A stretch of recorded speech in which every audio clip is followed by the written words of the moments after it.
Love you நண்பாஸ், எல்லாரும் எப்படி இருக்கீங்க? கோட் படத்துக்கான டிக்கெட் புக் பண்ணிட்டீங்களா? நீங்க எந்த ஷோ போறீங்கன்னு கமெண்ட்ல சொல்லிடுங்க. நான் வந்து 9 AM ஷோ போல, அதுக்கு அடுத்த ஷோ தான் போறேன். டிக்கெட்டும் புக் பண்ணியாச்சு. ஸோ ஃபர்ஸ்ட் வந்து அதான் பிளான் பண்ணேன். ஸ்பெஷல் ஷோ ட்ரையே பண்ணக்கூடாது, அதுக்கு அடுத்த ஷோவே நார்மலா போய்க்கலாம் நான் பிளான் பண்ணிட்டேன். பட் ஆனா இப்போ ஃபீல் பண்றேன், இப்போ ரீசெண்டா தெலுங்கு பிரஸ் மீட்ல கூட சில விஷயங்கள் சொல்லியிருப்பாங்க.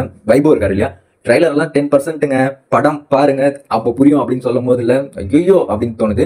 ஸோ அது மட்டும் இல்லாம நம்ம அர்ச்சனாக்கா அவங்க தீவிரமான விஜயண்ணா ஃபேன் கேள்னு எல்லாருக்குமே தெரியும். ஓல்டேஜ் லுக்கு தொப்பையெல்லாம் வைக்க கூடாதுன்னு ஸ்ட்ரிக்டா ரூல்ஸ் போட்டவங்க வேற. ஸோ அப்படிப்பட்ட அவங்களுக்கு உங்களுக்கு ரொம்பவே பிடிச்ச சீன் என்னன்னு கேட்டா கிளைமேக்ஸ் தான் ரொம்ப ரொம்ப பிடிக்கும் படத்துல அப்படின்னு ஒரு விஷயத்த சொல்லும் போது இல்ல மனசுக்கு நிறைவா இருக்கு. ஏன்னா படத்துக்கு ரொம்ப ரொம்ப முக்கியமானது கிளைமேக்ஸ் அண்ட் செகண்ட் ஹாஃப் தான். இல்ல ஒரு ஃபேன் கேல அவங்க சொல்லும் போது இல்ல நம்ம எல்லாருக்கும் பிடிக்கும் கன்ஃபார்ம் அப்படின்னு தோணுது. இதெல்லாம் விடுங்க, நம்ம விபி சார் இருக்காரு இல்லையா, இது வரைக்கும் பார்க்காத தளபதியை பார்க்க போறீங்க, என்ஜாய் பண்ண போறீங்க. நாங்க இவ்வளவு டெக்னிக்கலா இந்த படத்துக்காக ஒர்க் பண்ணது ஹாலிவுட்ல எல்லாம் பண்ணியிருந்தா லாங் இயர் எடுத்திருப்பாங்க. நாங்கெல்லாம் ஒரே வருஷத்துல எடுத்து முடிச்சிருக்கும் போது கொஞ்சம் ஃப்ரைடா ஃபீல் பண்ண தோணுதுன்ற மாதிரி எல்லாம் அவர் சொல்லும் போது இல்ல அப்போ அந்த அளவுக்கு ஸ்டஃப் ஹாலிவுட்ல எப்படி எல்லாம் ஸ்டஃப் பண்ணி எடுப்பாங்களோ இந்த படத்துக்கு அவ்வளவு டெக்னிக்கலான விஷயங்களை அவங்க பண்ணியிருக்காங்கன்னு நினைக்கும் போது ஆசம் இல்ல. ஸோ அதே மாதிரி கேப்டன் விஜயகாந்த் அவர்கள் இதுல கேமியோ பண்ணியிருக்காருன்னு நமக்கு எல்லாருக்கும் தெரியும் இல்ல.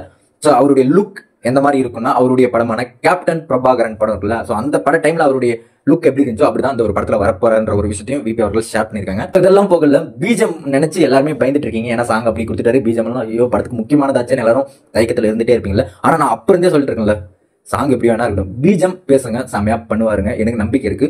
அதுக்கான வேலைகளை அவர் பண்ணிட்டு இருக்காரு, அது எனக்கே தெரியுது அப்படின்னு நான் சொன்னேன். ஸோ அது மாதிரி தான் டீம் சைடும் சொல்லிட்டு இருக்காங்க. விபி சாரும் சொன்னது என்னன்னா எக்ஸ்பெரிமெண்ட்லாம் எதுவும் ட்ரை பண்ண வேணாம், பழைய இவன் எப்படி கொடுப்பாரோ அதுதான் எனக்கு வேணும்னு கேட்டு வாங்கியிருக்காரு. அதுதான் அர்ச்சனாக்காவும் சொல்லியிருக்காங்க.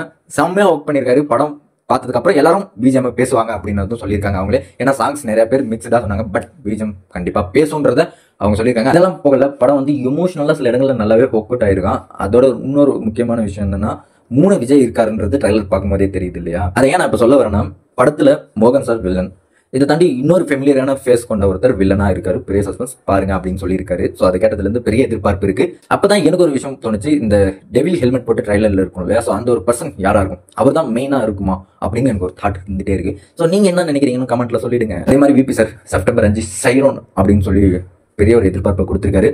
ஸோ இதை எப்படி நீங்க பாக்குறீங்கன்னு கமெண்ட்ல சொல்லிடுங்க. உங்களுடைய எக்ஸ்பெக்டேஷனை ஷேர் பண்ணிடுங்க.